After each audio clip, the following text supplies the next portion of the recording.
अरुण की मां ने दिया रेणुका को श्राप। क्या सच में बर्बाद हो जाएगा देशमुख परिवार? उड़ने की आशा के आने वाले एपिसोड्स में देशमुख निवास की दीवारें एक ऐसे तूफान से हिलने वाली हैं जिसका अंदाजा शायद खुद रेणुका को भी नहीं था। आज हम जिस महा ट्विस्ट की बात करने जा रहे हैं वो सिर्फ एक ड्रामा नहीं है, बल्कि अहंकार और ममता की टक्कर है। कहानी उस मोड़ पर आ खड़ी हुई है जहां सयाली की बहन जूही की शादी का मुद्दा अब एक युद्ध का मैदान बन चुका है। आप सभी जानते हैं कि रेणुका का स्वभाव कैसा है। पैसे का घमंड और दूसरों को नीचा दिखाने की आदत उनकी फितरत में है। लेकिन इस बार उनका पाला किसी ऐरे गैरे से नहीं, बल्कि एक माँ के स्वाभिमान से पड़ा है। कहानी की शुरुआत होती है उस नाजुक घड़ी से जब अरुण की मां शकुंतला देवी बहुत ही उम्मीदों और डर के साथ देशमुख परिवार की चौखट पर कदम रखती हैं। उनके मन में सिर्फ एक ही आस है, अपने बेटे अरुण और सयाली की बहन जूही का रिश्ता। हम सब जानते हैं कि सयाली और सचिन की शादी किन हालातों में हुई थी, और रेणुका ने आज तक सयाली को दिल से बहू नहीं माना है। ऐसे में सयाली की बहन का रिश्ता लेकर आना शकुंतला के लिए शेर के मुंह में हाथ डालने जैसा था। लेकिन एक माँ अपने बेटे की खुशी के लिए कुछ भी कर सकती है। शकुंतला देवी हाथ में शगुन की थाली और जुबान पर मीठे बोल लेकर आई थी।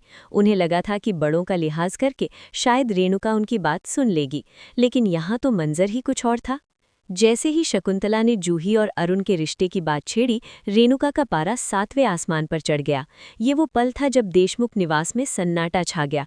रेणुका, जो हमेशा से अपने बेटे तेजस के लिए अमीर घराने की बहू लाने के सपने देखती है, उसे ये बात बिल्कुल हजम नहीं हुई कि सयाली के मायके वाले यानी एक फूल बेचने वाली का परिवार उनके घर में फिर से रिश्ता जोड़ने की जरूरत करे। रेणुका के लिए ये सिर्फ एक प्रस्ताव नहीं था, बल्कि उनके स्टेटस पर हमला था। उन्होंने आव देखा न ताव शकुंतला देवी की हैसियत पर सवाल उठाने शुरू कर दिए। यहाँ तक तो ठीक था, लेकिन रेणुका की जुबान कैंची से भी तेज चलने लगी जब उन्होंने शकुंतला के लाए हुए शगुन को हाथ लगाने से भी इनकार कर दिया।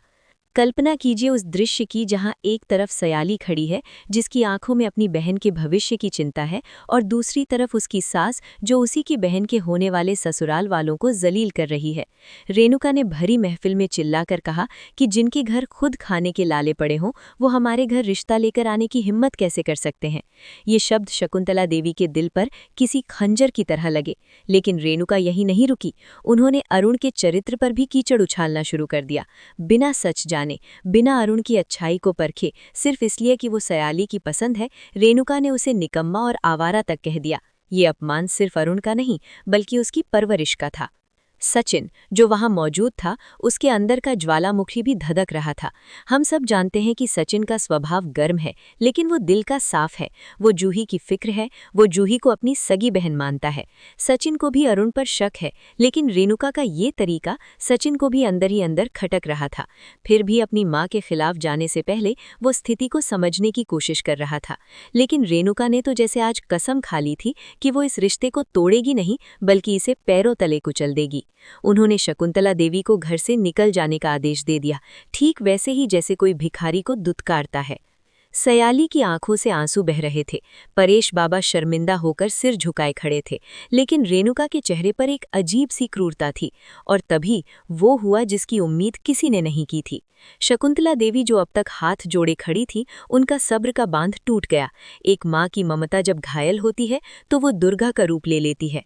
शकुंतला ने अपनी भीगी आंखों को पोंछा और रेणुका की आंखों में आंखें डालकर जो कहा, उसने पूरे घर की नींव हिला दी। शकुंतला देवी ने कांपती लेकिन बुलंद आवाज में कहा, रेणुका जी, आपको अपने धन और रुतबे पर बहुत गुमान है ना? आपको लगता है कि आप दौलत से खुशियां खरीद सकती हैं और गरीबों की भावनाओं को कुचल सकती हैं। आज आप मेरी गरीबी का मजाक उड़ा रही हैं, मेरे बेटे के प्यार को ठुकरा रही हैं, लेकिन याद रखिएगा, एक माँ की आह कभी खाली नहीं जाती। माहौल इतना तनावपूर्ण हो गया कि हवा भी भारी लगने लगी। रेणुका ने इसे अनसुना करने की कोशिश की, मुंह बनाकर हंसने लगी, लेकिन शकुंतला की अगली लाइन ने रेणुका की हंसी को उसके गले में ही घोंट दिया। शकुंतला ने आगे बढ़कर कहा कि जिस बेटे और जिस दौलत के अहंकार में आप इतना उड़ रही हैं, देख लेना, यही अहंकार एक दिन आपकी बर्बादी का कारण बनेगा। जिस घर से आप लक्ष्मी को धक्के मारकर निकाल रही हैं, उस घर में सुख शांति के लिए आप तरस जाएंगी। ये मेरा श्राप है कि आपको भी अपनी औलाद के सुख के लिए वैसे ही तड़पना पड़ेगा जैसे आज आप मुझे तड़पा रही हैं। ये श्राप कोई फिल्मी डायलॉग नहीं था, ये एक अपमानित आत्मा की चीख थी। भारतीय संस्कृति में कहा जाता है कि किसी दुखी आत्मा की बद्दुआ में बहुत ताकत होती है। रेणुका, जो अंधविश्वासी है और ढोंगी बाबाओं के चक्कर में रहती है, इस श्राप को सुनकर एक पल के लिए सिहर उठी। उसके चेहरे का रंग उड़ गया। क्या वाकई शकुंतला के शब्द सच होंगे? क्या वाकई देशमुख परिवार पर मुसीबतों का पहाड़ टूटने वाला है?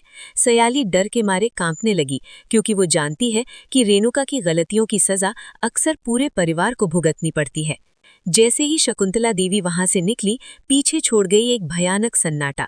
परेश बाबा ने रेणुका को समझाने की कोशिश की कि ये तुमने क्या किया रेणुका, किसी की माँ को इतना नहीं सताना चाहिए था। लेकिन रेणुका ने अपनी झेंप मिटाने के लिए फिर से चिल्लाना शुरू कर दिया, अरे रहने दो, ये सब नाटक है इनका, पैसे ऐंठने के तरीके हैं। रेणुका ऊपर से कठोर दिखने का नाटक कर रही थी, लेकिन अंदर ही अंदर वो डर गई थी। और दोस्तों, संजना टीवी आपको बता रहा है कि ये डर बेवजह नहीं है। आने वाले समय में जो घटनाक्रम बदलने वाले हैं, वो इसी श्राप का नतीजा लगने लगेंगे।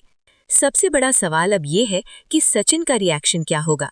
सचिन, जो अभी तक चुप था, क्या वो अब अपनी माँ की इस हरकत पर सवाल उठाएगा, या फिर रेणुका की बातों में आकर वो भी अरुण और जूही के रिश्ते का दुश्मन बन जाएगा? सचिन की फितरत है कि वो अन्याय नहीं सहता, लेकिन यहाँ मामला उसके घर की इज्जत और उसकी सौतेली माँ का है। दूसरी तरफ सयाली अब धर्म संकट में है। एक तरफ उसका पति सचिन है, जिसे वो खोना नहीं चाहती, और दूसरी तरफ उसकी बहन जूही और अरुण का सच्चा प्यार है, जिसका अपमान उसकी सास ने किया है। इस हाई वोल्टेज ड्रामे ने शो की कहानी को एक नए मोड़ पर लाकर खड़ा कर दिया है। रेणुका को लगता है कि उसने शकुंतला को भगाकर जंग जीत ली है, लेकिन उसे नहीं पता कि उसने अभी अभी अपनी बर्बादी को निमंत्रण दिया है। क्या तेजस की लाइफ में आने वाली मुसीबतें इसी श्राप का असर होंगी, या फिर रेणुका खुद अपने बिछाए जाल में फंसेगी? शो में आगे जो होने वाला है, वो रोंगटे खड़े कर देने वाला है। शकुंतला देवी के जाने के बाद देशमुख निवास में जो खामोशी छाई, वो किसी तूफान से पहले की शांति जैसी थी। रेणुका ने भले ही उस वक्त अपनी नाक ऊंची रखने के लिए श्राप को हंसी में उड़ा दिया था, लेकिन जैसे जैसे शाम ढलने लगी, उस श्राप की गूंज उसके कानों में तेज होती गई। घर का माहौल इतना भारी था कि सयाली किचन में काम करते हुए भी बार बार दरवाजे की तरफ देख रही थी, मानो उसे डर हो कि कोई बुरी खबर दस्तक देने वाली है। परेश जी, जो हमेशा शांत रहते हैं, उन्होंने इस बार रेणुका से बात करना भी बंद कर दिया था। उनकी ये चुप्पी रेणुका को अंदर ही अंदर और ज्यादा डरा रही थी, क्योंकि जब घर का सबसे समझदार इंसान खामोश हो जाए तो समझ लेना चाहिए कि मामला गंभीर है। रेणुका अपने कमरे में बैठी बेचैनी से टहल रही थी। उसका अंधविश्वासी मन अब उसे डराने लगा था। अचानक कमरे में रखी तेजस की एक तस्वीर दीवार से नीचे गिरकर टूट गई। कांच के बिखरने की आवाज ने रेणुका की चीख निकाल दी। ये एक मामूली घटना हो सकती थी, शायद हवा का झोंका हो या कील ढीली हो गई हो, लेकिन रेणुका के लिए ये शकुंतला के उस श्राप की पहली निशानी थी। उसने कांपते हाथों से तस्वीर उठाई और देखा कि कांच की दरार ठीक तेजस के चेहरे पर आई थी। बस फिर क्या था, रेणुका का वहम यकीन में बदलने लगा कि विनाशकाले विपरीत बुद्धि वाली कहावत अब उसके साथ सच होने जा रही है। उसने तुरंत उस ढोंगी बाबा को फोन लगाने का फैसला किया, जिसके चक्कर में वो पिछले कुछ दिनों से पड़ी हुई है, ताकि इस दोष का निवारण किया जा सके। यहीं से कहानी में एक नया और खतरनाक मोड़ आता है, क्योंकि रेणुका अपने डर की वजह से अब अपने घर के दरवाजे ठगों के लिए खोलने वाली थी। दूसरी तरफ सचिन का गुस्सा शांत होने का नाम नहीं ले रहा था। वो घर से बाहर अपनी टैक्सी के पास खड़ा था, लेकिन उसका दिमाग घर के अंदर हुए तमाशे में उलझा हुआ था। सचिन के कैरेक्टर की यही खूबसूरती है कि वो ऊपर से पत्थर है, लेकिन अंदर से मोम। उसे गुस्सा इस बात का नहीं था कि रिश्ता नहीं हुआ, उसे गुस्सा इस बात का था कि एक बुजुर्ग औरत की बेइज्जती उसके घर में हुई। सचिन अपनी सिगरेट जलाकर धुएं में अपनी उलझन को उड़ाने की कोशिश कर रहा था, तभी उसके पास बाबा ब्रोकर का फोन आता है। बाबा उसे बताता है कि जिस अरुण को सचिन गुंडा समझ रहा है, उसके बारे में कुछ और भी खबरें बाजार में हैं। सचिन की भौहें तन गई। क्या अरुण वाकई वैसा है जैसा सचिन सोचता है, या फिर सयाली से ही थी? सचिन ने ठान लिया कि वो अब अरुण की कुंडली खुद निकालेगा, लेकिन उसे नहीं पता था कि ये जांच पड़ताल उसे एक ऐसे सच के सामने खड़ा कर देगी जो उसके पैरों तले जमीन खिसका देगा। रात होते होते घर में एक और ड्रामा हुआ। तेजस, जो रेणुका का लाडला है और जिसके ब्राइट फ्यूचर के सपने रेणुका दिन रात देखती है, वो घर लौटा, लेकिन खाली हाथ नहीं, बल्कि एक नई मुसीबत के साथ। तेजस का चेहरा उतरा हुआ था और वो काफी घबराया हुआ लग रहा था। उसने आते ही पानी मांगा। रेणुका, जो पहले से ही अपशकुन के डर में थी, बेटे की हालत देख घबरा गई। उसने पूछा, क्या हुआ तेजस, तू इतना परेशान क्यों है? तेजस ने जो बताया उसने रेणुका के कानों में शकुंतला के श्राप को फिर से जिंदा कर दिया। तेजस ने बताया कि जिस प्रोजेक्ट में उसने पैसे लगाए थे वहां कुछ कानूनी पेंच फंस गया है और उसके पैसे डूबने की कगार पर हैं। ये खबर सुनते ही रेणुका धम से सोफे पर बैठ गई। उसे लगा कि ये उसी बद्दुआ का असर है। हकीकत में हो सकता है कि ये तेजस की अपनी लापरवाही हो या रोशनी की कोई चाल, लेकिन रेणुका का दिमाग अब पूरी तरह से अंधविश्वास के जाल में जकड़ चुका था। उसने मन ही मन तय कर लिया कि वो इस श्राप को काटने के लिए किसी भी हद तक जाएगी, चाहे उसे घर के गहने ही क्यों न गिरवी रखने पड़े। और दोस्तों, यहीं पर रेणुका सबसे बड़ी गलती करने जा रही है। वो अपनी समस्याओं का हल उस ढोंगी बाबा के पास ढूंढने जाएगी जो असल में उसे लूटने की फिराक में बैठा है। सयाली सब कुछ देख रही थी और समझ रही थी कि घर की नींव हिल रही है। सयाली ने हिम्मत करके सचिन के पास जाने की कोशिश की।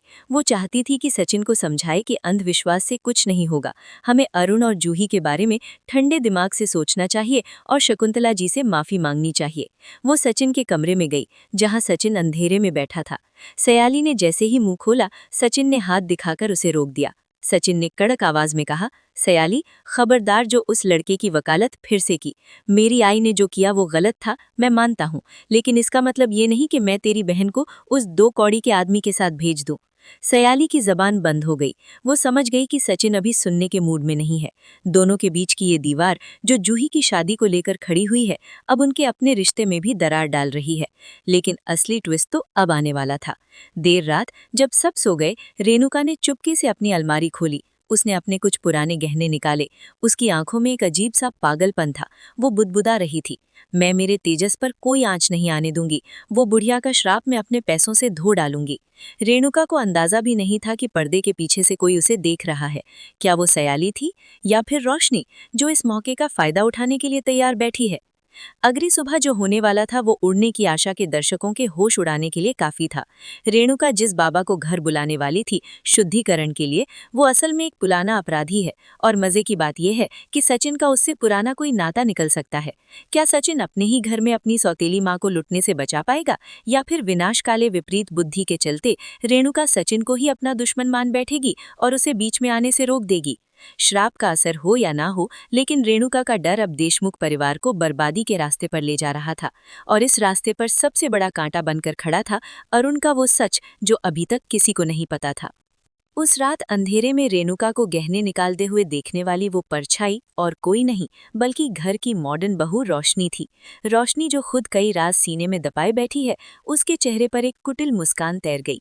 जहां एक तरफ सयाली घर को बचाने की सोचती है, वहीं रोशनी का दिमाग मौके का फायदा उठाने में लगा रहता है।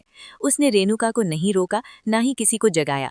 रोशनी ने मन ही मन सोचा कि अगर सासू माँ खुद ही घर की दौलत उस ढूंगी बाबा पर लुटाने को तैयार है, तो क्यों न बहती गंगा में हाथ धो लिया जाए। रोशनी जानती है कि तेजस की आर्थिक हालत खराब है और उसे खुद अपनी पिछली जिंदगी के लिए पैसों की सख्त जरूरत है। इसलिए रेणुका का ये अंधविश्वास रोशनी के लिए एक सुनहरा मौका बन गया था। ये एक ऐसा ट्विस्ट है जो संजना टीवी के दर्शकों को ये सोचने पर मजबूर कर देगा कि घर का असली दुश्मन बाहर है या घर के अंदर। अगली सुबह सूरज तो रोज की तरह निकला, लेकिन देशमुख परिवार के लिए ये सुबह सामान्य नहीं थी। रेणुका ने सुबह सुबह ही उस तांत्रिक बाबा को घर बुला लिया था। घर के आंगन में अजीबोगरीब सामान, नींबू, काला कपड़ा और हवन कुंड सजाया गया था। परेश जी ने जब ये तमाशा देखा तो उन्होंने अपना माथा पीट लिया। उन्होंने रेणुका को समझाने की कोशिश की, रेणुका, ये 21वीं सदी है, इन ढकोसलों से मुसीबतें कम नहीं होती बल्कि बढ़ती हैं। लेकिन रेणुका पर तो शकुंतला के श्राप का खौफ इस कदर हावी था कि उसे परेश की समझदारी वाली बातें भी दुश्मन की चाल लग रही थी। उसने परेश का चुप करा दिया और कहा, मेरे बेटे की जान और करियर का सवाल है, आप बीच में मत बोलिए। सयाली एक कोने में खड़ी सब देख रही थी। उसे उस बाबा की हरकतों पर शक हो रहा था। बाबा जिस तरह से मंत्र पढ़ने के बजाय घर के कीमती सामानों और रेणुका की सोने की चेन को घूर रहा था, वो सयाली की पारखी नजरों से छिप नहीं सका। उधर घर के बाहर की दुनिया में सचिन अपने मिशन पर लगा हुआ था। वो अपनी टैक्सी लेकर उस इलाके में पहुंचा जहां अरुण रहता था। सचिन को लग रहा था कि उसे अरुण के खिलाफ कोई बड़ा सबूत मिलेगा, शायद जुआ खेलने का, शराब का या किसी लफड़े का। उसने पान की दुकान पर चाय वाले से और आसपास के लोगों से पूछताछ शुरू की। लेकिन यहाँ कहानी में एक यू टर्न आया। सचिन ने जिस से पूछा, सबने अरुण की तारीफ ही की। एक पुराने दुकानदार ने सचिन को बताया, भाऊ, अरुण गरीब जरूर है लेकिन दिल का सोना है। पिछले हफ्ते ही उसने अपनी किडनी बेचने की बात की थी ताकि उसकी माँ का इलाज हो सके। ये सुनकर सचिन के कदम ठिठक गए। सचिन खुद अपनी माँ के लिए कुछ भी कर सकता है, और जब उसने सुना कि अरुण भी अपनी माँ का भक्त है तो उसके दिल में जमी बर्फ थोड़ी पिघलने लगी। लेकिन सचिन का ईगो इतना बड़ा है कि वो आसानी से अपनी गलती नहीं मानता। वो अभी भी मानने को तैयार नहीं था कि उसकी सौतेली माँ रेणुका गलत हो सकती है और वो खुद गलत फहमी का शिकार है। वापस देशमुख निवास में ड्रामा अपने चरम पर था। बाबा ने रेणुका से कहा, माई, दोष बहुत भारी है। उस बुढ़िया की बद्दुआ को काटने के लिए हमें सारी नेगेटिव एनर्जी को इस पोटली में बांधना होगा। और इशारे में उसने रेणुका से वो गहने मांग लिए जो रेणुका ने बीती रात निकाले थे। रेणुका, जो सम्मोहन की अवस्था में लग रही थी, उसने कांपते हाथों से गहने बाबा की तरफ बढ़ा दिए। सयाली से अब रहा नहीं गया। वो दौड़कर आगे आई और उसने रेणुका का हाथ पकड़ लिया। आई बाबा, ये आप क्या कर रही हैं? ये आदमी ढोंगी है, ये गहने लेकर भाग जाएगा। सयाली की आवाज ने बाबा को चौंका दिया। बाबा ने तुरंत पैंतरा बदला और क्रोधित होने का नाटक करते हुए कहा, पापिन, तू पूजा में विघ्न डाल रही है। अब तो तेरे परिवार का सर्वनाश निश्चित है। रेणुका ये सुनकर पागल सी हो गई। उसने सयाली को जोरदार धक्का दिया। सयाली गिरते गिरते बची। रेणुका चिल्लाई, निकल जाए यहाँ से। तू चाहती है मेरा तेजस बर्बाद हो जाए? माहौल इतना तनावपूर्ण हो गया था कि किसी को बाहर गाड़ी रुकने की आवाज नहीं आई। ठीक उसी वक्त जब बाबा गहने छीनने ही वाला था, घर के दरवाजे पर एक जोरदार लात पड़ी। दरवाजा खुला और सामने खड़ा था सचिन। सचिन की एंट्री किसी साउथ इंडियन मूवी के हीरो से कम नहीं थी।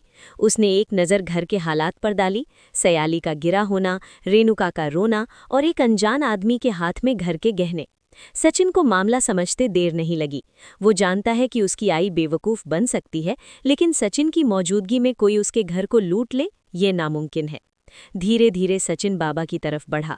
बाबा, जो अभी तक शेर बना हुआ था, सचिन की कद काठी और उसकी आंखों में अंगारे देखकर भीगी बिल्ली बन गया। सचिन ने बाबा की कलाई पकड़ी और उसे ऐसा मरोड़ा कि बाबा के हाथ से गहने और पूजा की थाली सब छूट गया। तुझे क्या लगा, देशमुख परिवार कोई धर्मशाला है जहां तू लूटपाट करेगा? सचिन ने अपनी कड़क आवाज में कहा। बाबा ने भागने की कोशिश की, लेकिन सचिन ने उसे वहीं दबोच लिया और 2-4 थप्पड़ ऐसे रसीद किए कि बाबा को दिन में तारे नजर आ गए। ये सब देखकर रोशनी का प्लान चौपट हो गया। वो कोने में दुबक गई। लेकिन असली झटका रेणुका को लगा। उसे ये नहीं दिखा कि सचिन ने गहने बचा लिए, उसे ये दिखा कि सचिन ने पूजा भंग कर दी। बाबा तो जान बचाकर भाग गया, लेकिन जाते जाते वो शाप को और पक्का कर गया। तुमने यमदूत को खाली हाथ लौटाया है, अब परिणाम भुगतने के लिए तैयार रहना। जैसे ही बाबा गया, रेणुका सचिन पर टूट पड़ी।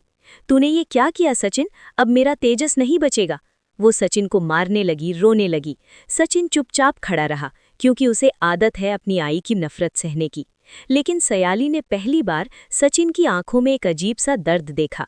सचिन ने गहने उठाकर टेबल पर पटके और कहा, आई, अगर शाद से डरना ही है तो गरीबों की बद्दुआ से डरो, इन ढोंगियों से नहीं। और रही बात तेजस की, तो उसे कहो मेहनत करे, बाबाओं के भरोसे भर नहीं चलते। सचिन वहां से गुस्से में अपने कमरे में चला गया। लेकिन कहानी अभी खत्म नहीं हुई थी। संजना टीवी आपको बता रहा है कि नियति अपना खेल खेल रही थी। अभी रेणुका रो ही रही थी कि तभी तेजस का फोन बजा। उसने कांपते हाथों से फोन उठाया। दूसरी तरफ से जो खबर आई, उसने रेणुका के पैरों तले जमीन खिसका दी। तेजस को पुलिस ने हिरासत में ले लिया था। जी हां, जिस फ्रॉड स्कीम में तेजस ने पैसे लगाए थे, वो कंपनी भाग गई थी और पुलिस पूछताछ के लिए इन्वेस्टर को पकड़ रही थी। रेणुका का फोन हाथ से छूट गया। वो जमीन पर गिर पड़ी और जोर जोर से चिल्लाने लगी, देख लिया सबने। सयाली और सचिन ने पूजा रोक दी और मेरा बेटा पुलिस थाने पहुंच गया। वो शाप सच हो गया। घर में कोहराम मच गया।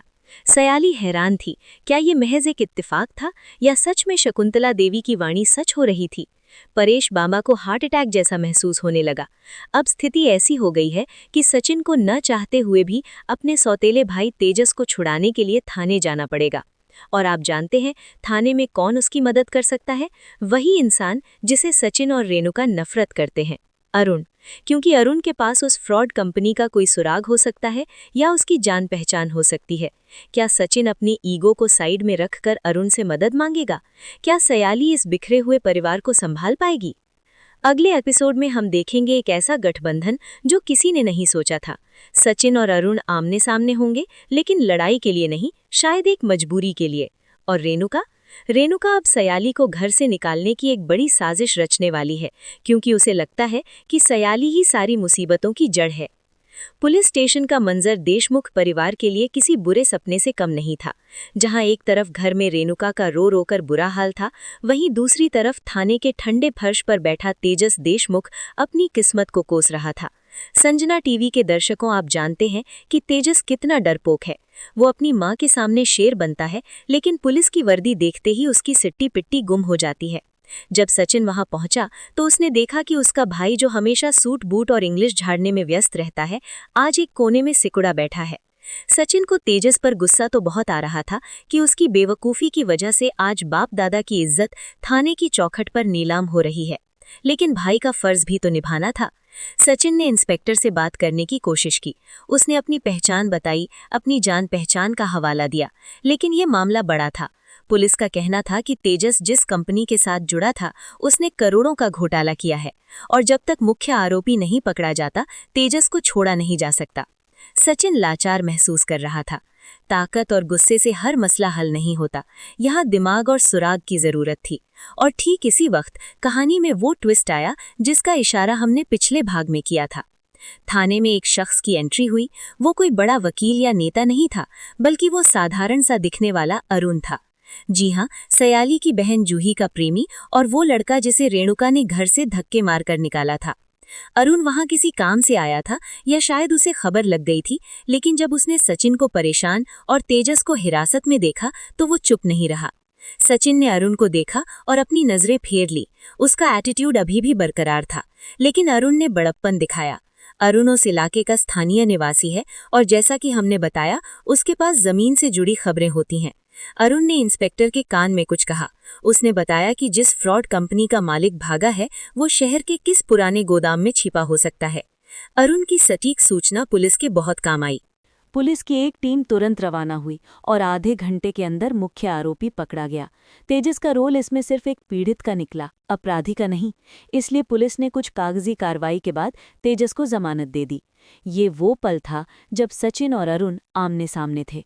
सचिन जानता था कि अगर आज अरुण ने सही वक्त पर मुंह नहीं खोला होता तो उसका भाई आज रात हवालत में ही सड़ता। सचिन की आंखों में अरुण के लिए नफरत थोड़ी कम जरूर हुई, लेकिन जुबान पर अभी भी ताला लगा था। बिना एक शब्द बोले सचिन ने तेजस का हाथ पकड़ा और जीप की तरफ बढ़ गया। अरुण बस दूर से देखता रहा। शायद उसे उम्मीद थी कि एक दिन सचिन उसे समझेगा। अब चलते हैं वापस देशमुख निवास, जहां असली तमाशा होना बाकी था। जैसे ही सचिन तेजस को लेकर घर पहुंचा, रेणुका की जान में जान आई। उसने दौड़कर तेजस को गले लगा लिया और उसकी बलाएं लेने लगी। लेकिन यहाँ रेणुका का दोगलापन देखिए। उसने ये नहीं पूछा कि सचिन ने उसे कैसे छुड़ाया या किसकी मदद मिली। उसने तुरंत हाथ जोड़कर ऊपर वाले से कहा, शुक्र है उस बाबा का, मैंने जो थोड़ी बहुत पूजा की थी उसी का फल है कि मेरा बेटा सही सलामत वापस आ गया। अगर सयाली ने पूजा भंग न की होती तो शायद पुलिस पकड़ती ही नहीं। ये सुनकर वहां खड़े परेश जी और सयाली सन्न रह गए। हकीकत ये थी कि सचिन की मेहनत और अरुण की सूचना ने तेजस को बचाया था, लेकिन रेणुका इसका पूरा श्रेय अपने अंधविश्वास को दे रही थी। सयाली से रहा नहीं गया। उसकी आंखों में आंसू थे, लेकिन आवाज में दृढ़ता थी। उसने मन ही मन सोचा कि आज अगर वो चुप रही तो सच हार जाएगा। लेकिन इससे पहले कि सयाली कुछ बोलती, सचिन ने घर में एक ऐलान कर दिया। सचिन ने भरी आवाज में कहा, आई, बस बहुत हुआ तेरा यह नाटक। आज के बाद इस घर में कोई ढोंगी बाबा पैर नहीं रखेगा। और सुन ले तेजस, आज बचा लिया, अगली बार अगर शॉर्टकट के चक्कर में फंसा तो मैं खुद तुझे अंदर करवा दूंगा। सचिन की ये चेतावनी घर की दीवारों से टकरा कर गूंज उठी, लेकिन रेणुका की आंखों में जो डर था वो अभी खत्म नहीं हुआ था। उसे अभी भी लगता है कि शकुंतला का श्राप उनके सिर पर मंडरा रहा है। कहानी का अंत एक बहुत ही दिलचस्प मोड़ पर होता है। रात के सन्नाटे में रोशनी अपने कमरे में किसी से फोन पर बात कर रही थी। वो घबराई हुई थी। पुलिस के घर तक आने से उसे ये डर सताने लगा है कि कहीं उसकी अपनी पिछली जिंदगी का सच, उसकी छिपी हुई बेटी और उसकी असली पहचान पुलिस वेरिफिकेशन में सामने न आ जाए। रोशनी जानती है कि जिस दिन उसका सच सामने आएगा, रेणुका उसे घर से निकालने में एक पल नहीं लगाएगी। इसलिए अब रोशनी सयाली के खिलाफ एक नई और बड़ी साजिश रचने वाली है, ताकि सबका ध्यान रोशनी से हटकर सयाली पर चला जाए। उधर सयाली और सचिन अपने कमरे में हैं। दोनों के बीच खामोशी है, लेकिन ये खामोशी अब पहले जैसी कड़वी नहीं है। सयाली को एहसास हो गया है कि सचिन ने अरुण की मदद ली, मतलब उसके दिल के किसी कोने में अरुण के लिए गुंजाइश बन रही है। सयाली ने तय कर लिया है कि वो धीरे धीरे ही सही, लेकिन जूही और अरुण का रिश्ता करवा कर रहेगी और साथ ही अपनी सास रेणुका को उस श्राप के डर से भी मुक्त करेगी, लेकिन प्यार से, नफरत से नहीं। तो दोस्तों, उड़ने की आशा के आने वाले एपिसोड्स में ये देखना दिलचस्प होगा कि क्या अरुण का ये एहसान सचिन का दिल पूरी तरह बदल पाएगा? क्या रेणुका अपनी हरकतों से बाज आएगी या फिर शकुंतला का श्राप किसी और रूप में वापस आएगा? और सबसे बड़ा सवाल, रोशनी अब खुद को बचाने के लिए सयाली को किस मुसीबत में फंसाने वाली है?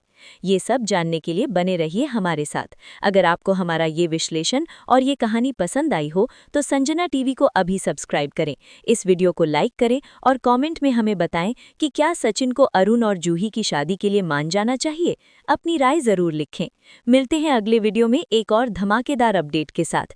तब तक के लिए देखते रहिए संजना टीवी। धन्यवाद।